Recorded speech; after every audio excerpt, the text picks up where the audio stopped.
আসসালামু আলাইকুম, কি অবস্থা সবার? আশা করি নিশ্চয়ই সবাই ভালো আছেন। তো আজকে আমরা জিবিপি পেয়ারের উপরে ফান্ডামেন্টাল অ্যানালাইসিস করব। ইতিমধ্যে জিবিপি পেয়ারে বেশ কিছু ফান্ডামেন্টাল নিউজ চলে আসছে, এই নিউজগুলো নিয়ে আমরা কথাবার্তা বলবো। একই সাথে আমাদের হাতে আরও বেশ কিছু গুরুত্বপূর্ণ নিউজ রয়েছে, এই নিউজগুলো আমরা ব্যাখ্যা করার চেষ্টা করব। তো আজকের এই ভিডিওটি আগামীকাল এবং আগামী বেশ কয়েকদিন আপনাদেরকে অল জিবিপি পেয়ারে ট্রেডিং করতে কিছুটা হলেও হেল্প করতে পারে, তাই ভিডিওটা স্কিপ না করে শুরু থেকে শেষ পর্যন্ত দেখবেন বলেই আশা করি। তো কথা না বাড়িয়ে চলুন সরাসরি টপিকের উপরে আলোচনা করি। তো এখানে আপনারা দেখতে পাচ্ছেন যে আগামীকালকে ইনফ্লেশন রেট প্রকাশ পাবে জিবিপির। তো আগে ছিল 9.9%, এবার ধারণা করা হচ্ছে যে 10% আসতে পারে। তো এই পার্সেন্টেজটা আসলে হচ্ছে জিবিপি উইক হবে না স্ট্রং হবে, এই ব্যাপারটাই আজকে আমরা আলোচনা করব। তো এই বিষয়টা বোঝার আগে আমার কাছে কিছু ডেটা রয়েছে, আমরা সেই ডেটাগুলো দেখার চেষ্টা করি। তো এইখানে আমার কাছে প্রায় 1 বছরের ডেটা রয়েছে, এই ডেটাগুলো আমরা অ্যানালাইসিস করার চেষ্টা করব যে এর আগে যখন ইনফ্লেশন রেটগুলো আসছিল তখন মার্কেটের আচরণ কেমন হয়েছিল, এই ব্যাপারটাই বোঝার চেষ্টা করব। তো এইখানে দেখতে পাচ্ছেন যে এটা হচ্ছে ডিসেম্বরের 15 তারিখ 2021 সাল। তখন আমাদের হচ্ছে জিবিপিতে ইনফ্লেশন রেট ছিল হচ্ছে 4.2%, এবং তখন ধারণা করা হচ্ছিল যে 4.7% হচ্ছে আসতে পারে, কিন্তু আসছিল হচ্ছে 5.1%। এবং এর কারণে মার্কেটের আচরণটা হয়েছিল যে নিউজ টাইমে একটু বুলিশ মুভমেন্ট আমরা লক্ষ্য করেছি, এবং পরবর্তী বেশ কয়েক ঘন্টা এই বুলিশ মুভমেন্টটা হচ্ছে ছিল, কিন্তু পরবর্তীতে আমরা হচ্ছে মার্কেটটাকে ধীরে ধীরে স্লোলি একটা ডাউন ট্রেন্ডের দিকে নামতে দেখেছি। এবং আমরা যদি হচ্ছে জানুয়ারি মাসটা দেখার চেষ্টা করি তাহলে দেখবেন যে জানুয়ারি মাসে ইনফ্লেশন রেট ছিল হচ্ছে 5.1%। ধারণা করা হচ্ছিল যে 5.2% আসতে পারে, কিন্তু আসছিল 5.4%। এবং এই কারণে আমরা মার্কেটের যে আচরণটা লক্ষ্য করেছিলাম তখন নিউজ টাইমে কয়েক ঘন্টা বুলিশ মুভমেন্ট দিলেও আবারও মার্কেটটাকে ধীরে ধীরে আমরা ডাউন ট্রেন্ডের দিকে কন্টিনিউ করতে দেখেছি। এবং আমরা যদি ফেব্রুয়ারি মাসটা দেখি তাহলে আমরা ফেব্রুয়ারি মাসে যেমনটা দেখি সেটা হচ্ছে যে ফেব্রুয়ারি মাসে ছিল 5.4%, এবং ধারণা করা হচ্ছিল যে ওইটাই আসবে 5.4%, কিন্তু আসছিল 5.5%। এবং এর ফলে মার্কেটের যে আচরণটা ছিল নিউজ টাইমে 2-3 ঘন্টা একটু বুলিশ মুভমেন্ট, এবং একটু ওই দিন একটু বুলিশ মুভমেন্ট দিলেও কিন্তু পরবর্তীতে আমরা দেখেছি যে ধারাবাহিকভাবে মার্কেটটা কিন্তু ডাউন ট্রেন্ড কন্টিনিউ করেছিল, অর্থাৎ ধীরে ধীরে মার্কেটটা ডাউন হচ্ছিল। আচ্ছা, আমরা যদি হচ্ছে মার্চ মাসের ডেটাটা দেখি তাহলে আমরা দেখতে পাবো যে এখানে তখন ইনফ্লেশন রেট ছিল 5.5%, এবং ধারণা করা হচ্ছিল যে 5.9% আসতে পারে, কিন্তু আসছিল 6.2%। এবং আপনারা যদি একটু লক্ষ্য করেন তাহলে ধারাবাহিকভাবে কিন্তু ইনফ্লেশন রেটটা আস্তে আস্তে ঊর্ধ্বমুখী ছিল। তো এর ফলে মার্কেটের আচরণটা কী ছিল, ওই কয়েক ঘন্টা 2 ঘন্টা 3 ঘন্টা এরকম একটু বুলিশ 2-একটা ক্যান্ডেল তৈরি করলেও মার্কেটটা কিন্তু পরবর্তীতে সেই ডাউন ট্রেন্ডটাকেই কন্টিনিউ করেছে। আচ্ছা, আমরা যদি পরের মাসের এটা দেখি তাহলে আমরা এপ্রিল মাসে যে ডেটাটা আমরা দেখতে পাবো সেটা হচ্ছে তখন ইনফ্লেশন রেট ছিল 6.2%, এবং ধারণা করা হচ্ছিল যে 6.7% আসতে পারে, কিন্তু আসছিল 7%। এবং এর ফলে ওই মাসে একটু বড় ধরনের রিয়েক্ট করছে মার্কেট। দেখতে পাচ্ছেন যে বেশ কয়েক ঘন্টা বেশ ভালো একটা বুলিশ মুভমেন্ট কিন্তু মার্কেট দিয়েছিল, কিন্তু আবারও সেই মার্কেট কিন্তু আস্তে আস্তে কিন্তু স্লোলি কিন্তু ডাউন হয়ে গেছে।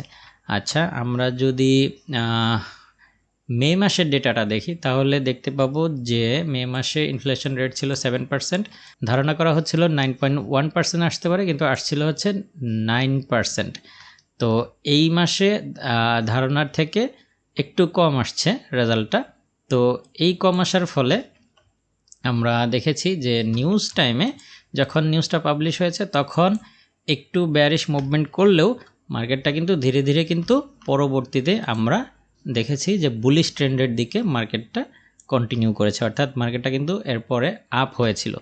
আচ্ছা, আমরা যদি তারপর আরও একটু যাই তাহলে জুন মাসে আমাদের হাতে যে ডেটাটা আছে ওইটাতে আমরা দেখতে পাচ্ছি 9% ছিল হচ্ছে ইনফ্লেশন রেট, ধারণা করা হচ্ছিল 9.1%, এবং সেটাই আসছে, যা ধারণা করা হয়েছিল সেই ডেটাটাই আসছে।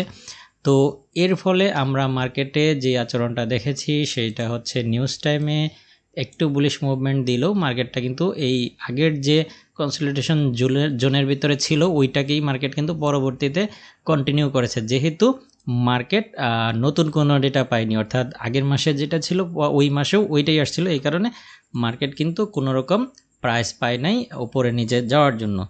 আচ্ছা, তারপরে আমরা যদি দেখি জুলাই মাসে আমাদের ডেটাটা ছিল এই রকম 9.1% ছিল এবং ধারণা করা ছিল 9.3%, কিন্তু ওই মাসে একটু বেশি আসছে, এটা হচ্ছে 9.4% আসছিল, এবং মার্কেটের আচরণ কিন্তু ওইরকমই ছিল। নিউজ টাইমে তেমন কোনো আচরণ দেখায় নাই মার্কেট, কিন্তু পরবর্তীতে আমরা হচ্ছে মার্কেটটাকে আস্তে আস্তে বুলিশ ট্রেন্ডের দিকে উঠতে দেখেছি। আচ্ছা, এরপরে আমরা যদি আগস্ট মাসের হিসাবটা দেখি, তাহলে আগস্ট মাসে আমাদের হাতে যে ডেটাটা আছে সেটা ছিল হচ্ছে 9.4% ছিল, ধারণা করা হচ্ছিল যে 9.8% আসতে পারে, কিন্তু ধারণার থেকে এই তখনও বেশি আসছে, সেটা আসছে হচ্ছে 10.1% আসছিল, এবং তার ফলে মার্কেট কিন্তু একটু ওই দিনও ডাউন হয়েছিল, এবং পরবর্তীতেও আমরা মার্কেটে ডাউন ট্রেন্ড লক্ষ্য করেছি। আচ্ছা, আমরা যদি সেপ্টেম্বরের দিকে তাকাই, তাহলে আমরা দেখব কি যে তখন ওই 10.1% ছিল, ধারণা করা ছিল যে 10.2%, কিন্তু আসছিল 9.9%। এই মাসে আর কি ধারণার থেকে একটু কম আসছে।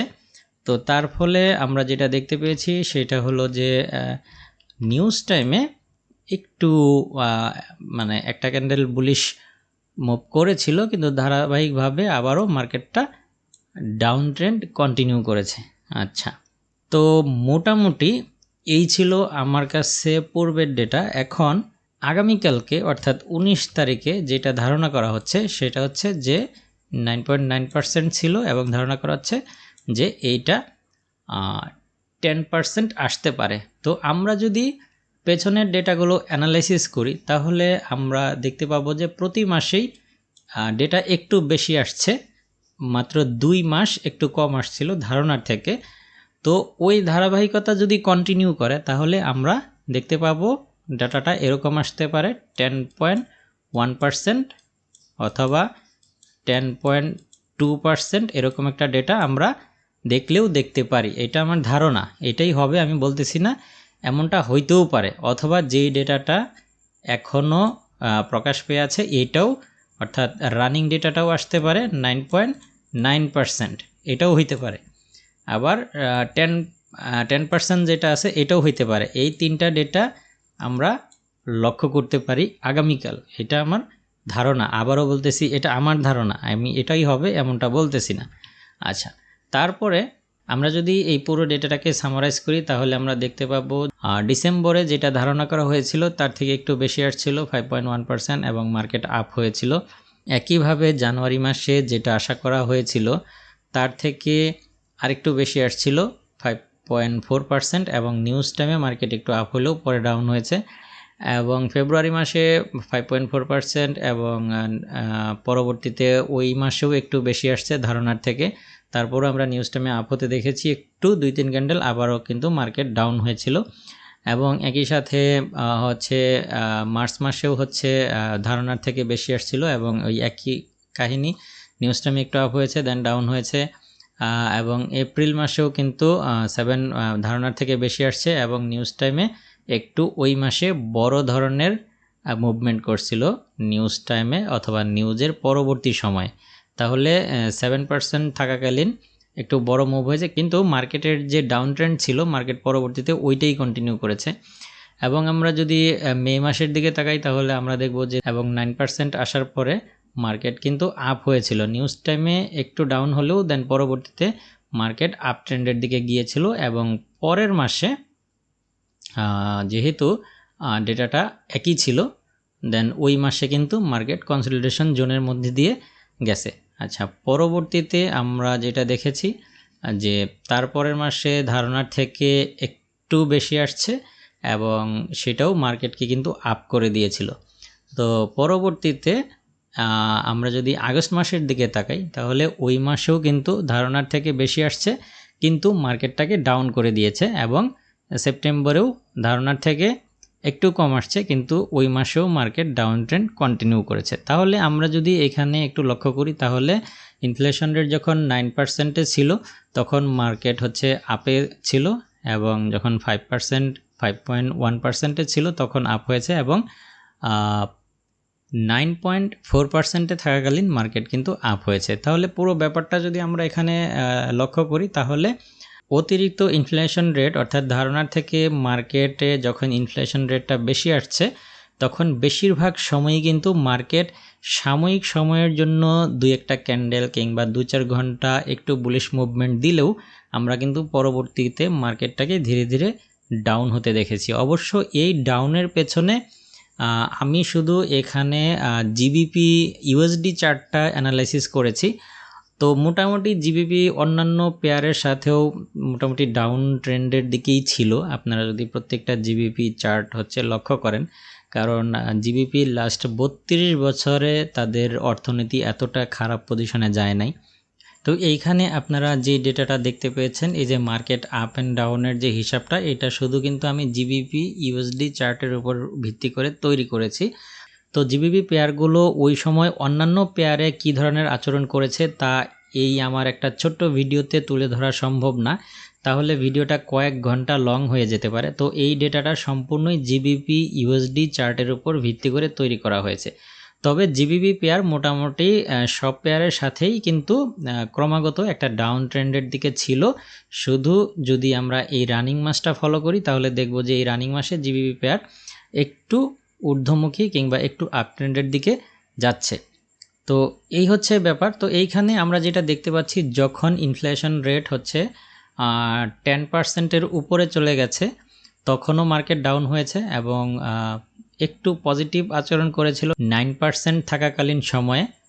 তো আমরা পুরো ব্যাপারটা যদি বিশ্লেষণ করতে যাই তাহলে দেখতে পাবো আগামীকালকে যে ইনফ্লেশন রেটটা ধারণা করা হচ্ছে এটাও কিন্তু অর্থনীতির জন্য খারাপ, কারণ আমরা দেখেছি যে 10%-এর কাছাকাছি যখনই ইনফ্লেশন রেট চলে এসছে তখন কিন্তু আমরা মার্কেটটাকে ডাউন হতে দেখেছি। কিন্তু এইবার হয়তোবা খুব বেশি একটা কাজ করবে না। কেন কাজ করবে না এইটা আমি ব্যাখ্যা করতেছি। এটার কারণ হচ্ছে এই যে একটু আগে আমি আপনাদের সাথে বললাম যে আমাদের হাতে আরও কিছু নিউজ চলে আসছে, যে নিউজগুলো অ্যানালাইসিস করলে আমরা দেখতে পাবো যে হয়তোবা এই ইনফ্লেশন রেট যদি একটু বেশিও আসে তারপরেও জিবিপি পেয়ার হয়তোবা উইক হবে না। হ্যাঁ, তো এই নিউজগুলো থেকে আমরা যেটা ধারণা করতে পারছি সেটা হচ্ছে যে এখানে বলা হচ্ছে যে ইউকের নতুন চ্যান্সেলর পাবলিক খরচ অর্থাৎ পাবলিক স্পেন্ডিং ট্যাক্স নীতিমালা প্রকাশ করবেন। তো তিনি আগামী সোমবারের পরে একটি বিবৃতি প্রকাশ করবেন এই বিষয়ে। তো ওই বিবৃতিটা আমরা যখন পাবো তখন আমরা দেখতে পাবো যে তিনি এই পুরো পরিকল্পনাটা এই নীতিমালাটা কিভাবে সাজিয়েছেন। তো তার উপর ভিত্তি করে কিন্তু মার্কেটে অনেক পরিবর্তন আপনারা লক্ষ্য করবেন। তবে এইখান থেকে আমরা যেটা ধারণা করতে পারছি সেটা হচ্ছে যে ট্যাক্স বাড়ানোর সম্ভাবনা রয়েছে, এবং যেখানে যুক্তরাজ্যের অর্থব্যবস্থাকে আরও শক্তিশালী করার চেষ্টা করা হবে, এবং একই সাথে জনগণের যে ব্যয় ক্ষমতা সেটাকে কমিয়ে আনার জন্য চেষ্টা করা হচ্ছে। এবং পরবর্তীতে এখানে যে আরেকটা নিউজ রয়েছে, এই নিউজে যেমনটা বলা হচ্ছে সেটা হচ্ছে ইউকের এই বাজেটটাকে পুরো একটা ইউটার্ন বাজেট হিসেবে উল্লেখ করা হচ্ছে, এবং মার্কেট সেন্টিমেন্ট অনেকটা ইমপ্রুভ হয়েছে, এবং এর ফলে ডলারের দাম কমবে বা কমেছে বলেই ধারণা করা হচ্ছে।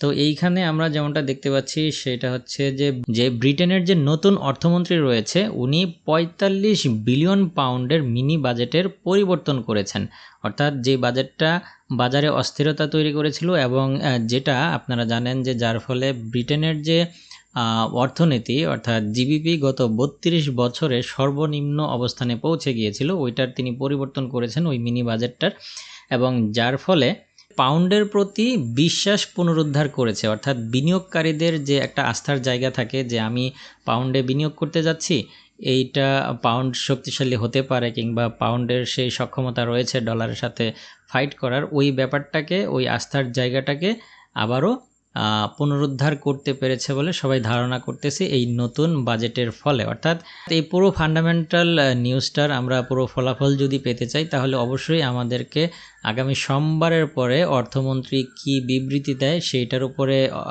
ফোকাস রাখতে হবে, এবং একই সাথে এই পুরো বাজেটটা হচ্ছে 31 অক্টোবর নাগাদ পুরো বাজেটটা প্রকাশ পাবে। তখন আমরা এই পুরো ব্যাপারটা আমরা হচ্ছে গিয়ে বুঝতে পারবো যে আসলে কি হতে চলেছে। তবে সমস্ত কিছু ডেটা বিশ্লেষণ করে আমার কাছে যেটা মনে হচ্ছে সেটা হচ্ছে যে জিবিপিতে ভালো কিছু একটা হতে চলেছে। অর্থাৎ আগামী দিনগুলোতে যদি এই নতুন অর্থমন্ত্রীর পরিকল্পনা অনুযায়ী সব কিছু তারা করে তাহলে ধারণা করা হচ্ছে, বা আমার দৃষ্টিভঙ্গি থেকে আমি বলতে পারি যে জিবিপি একটি ভালো অবস্থানে ফিরতে পারে, আবারও তাদের অর্থনীতি রিকভার করতে পারে, এবং জিবিপিতে হালকা আমরা একটা বুলিশ ট্রেন্ড আমরা হয়তোবা লক্ষ্য করতে পারি। তবে এইখানে কিন্তু সামনের দিনগুলোতে আমাদের ফেডের নিউজ আসবে, ফেড তাদের ইন্টারেস্ট রেট বাড়াবে না কমাবে ইত্যাদি অনেকগুলো ব্যাপার কিন্তু চলে আসবে। ওইগুলোর উপরে ভিত্তি করেও কিন্তু মার্কেটের মোড় ঘুরে যেতে পারে। তবে আমার কাছে এখন পর্যন্ত যেটা মনে হয়েছে সমস্ত নিউজ বিশ্লেষণ করে সেটাই আপনাদের সামনে তুলে ধরলাম। তো ইদানিংকালে আমরা যদি দেখি জিবিপি কিন্তু ছোট আকারে একটু বুলিশ মুভমেন্ট কিন্তু দিচ্ছে।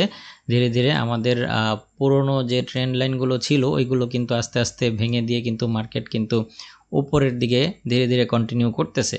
তো আরও সামনে বেশ কিছু পজিটিভ নিউজ রয়েছে। সব কিছু মিলিয়ে জিবিপিতে ভালো কিছু একটা হতে চলেছে বলেই আমার কাছে মনে হচ্ছে। তারপরেও আপনারা বিচার বিশ্লেষণ করে দেখবেন। তো দেখা যাক সামনের দিনগুলোতে নিউজ একে একে পাবলিশ হতে থাক, এবং আমরা এর উপর ভিত্তি করে অবশ্যই ধারাবাহিকভাবে আমরা এই বিষয়গুলোর উপরে আলোচনা করার চেষ্টা করব। এবং আগামীকালকে নিউজ রয়েছে, পূর্বের ডেটা তো আমি আপনাদের সাথে শেয়ারই করলাম। তো আগামীকালকে কি হতে পারে এবং আপনাদের কাছে এই বিষয়ে কোনো তথ্য রয়েছে কিনা সেটা আপনারা অবশ্যই কমেন্ট বক্সে লিখবেন। তো আজকের ভিডিও এই পর্যন্তই, দেখা হবে পরবর্তী কোনো ভিডিওতে অন্য কোনো টপিক নিয়ে। সেই পর্যন্ত আপনি ভালো থাকুন, সুস্থ থাকুন, আল্লাহ হাফেজ।